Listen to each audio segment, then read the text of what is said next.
संसार मरणशील है। इस संसार में जिस भी पदार्थ की उत्पत्ति होती है या पदार्थों के माध्यम से जीव की उत्पत्ति होती है, उसका विनाश या समापन या विलोपन स्वाभाविक है। प्रकृति का यह नैतिक नियम हमेशा से चला आ रहा है।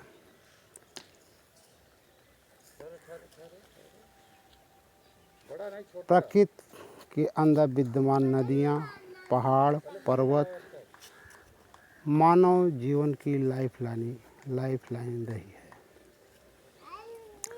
और देखें तो चाहे मेसोपोटामिया की सभ्यता हो,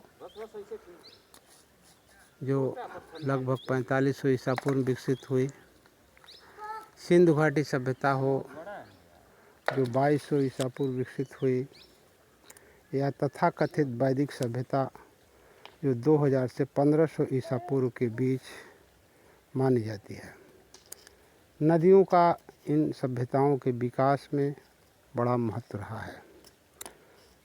मानव है तो अपने जीवन के विकास क्रम को गति देने के लिए धर्मों का भी निर्माण करता है, नियमों का भी निर्माण करता है।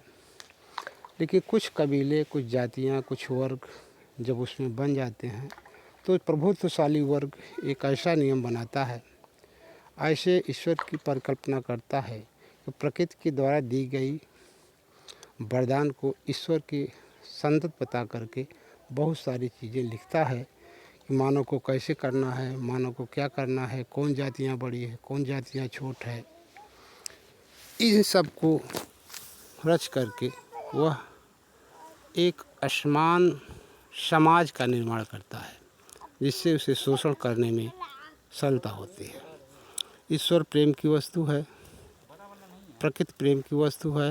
वह कभी न किसी को अनावश्यक न दंड देती है न प्रेम करती है। कर्मों के अनुसार ही इस प्रकृति में आपको जीना मरना है। बाकी जीवन की चीज़ें व्यर्थ है, भुलावा है, उसको छोड़ें, प्रकृति की गोद में आएँ, गो टू द नेचर। अपने तार्किक और बौद्धिक विकास के माध्यम से अपनी जीवन यात्रा को तय करें। यही जीवन का मर्म है। जो इसको समझ लिया, जीवन जी लिया। जीवन का मर्म व्यक्ति के विवेक, तर्कशीलता पर निर्भर है। लेकिन बहुत सारी धार्मिक जो पुस्तकें हैं, व्यक्ति के तर्क और बुद्धि दोनों को कुंठित कर देते हैं। वह सीमित दायरे में ही सोचने के लिए बाध्य होता है।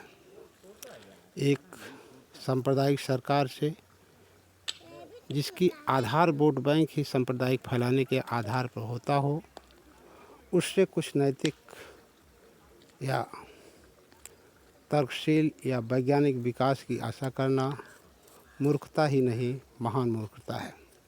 जब जनता तर्कशील होगी, जब जनता विकास के पथ पर अपने दिमाग, मस्तिष्क और तर्क का प्रयोग करेगी, निश्चित है एक नए युग में वह प्रवेश करेगा। जब जनता तर्कशील होगी तो उसका शासक भी तर्कशील तो है। वह जानबूझकर जो अंधविश्वास, रूढ़िवाद, कट्टरता, जातिवाद, संप्रदायवाद, क्षेत्रवाद फैलाता है, उसका सबूल नष्ट हो जाता है।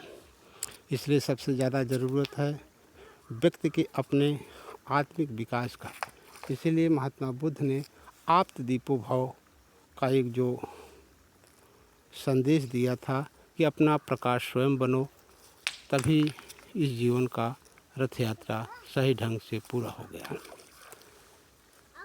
महात्मा बुद्ध ने एक समुत्पाद का भी सिद्धांत दिया। कोई भी कार्य किसी कारण से ही होता है और बिना कारण कोई कार्य नहीं होता है।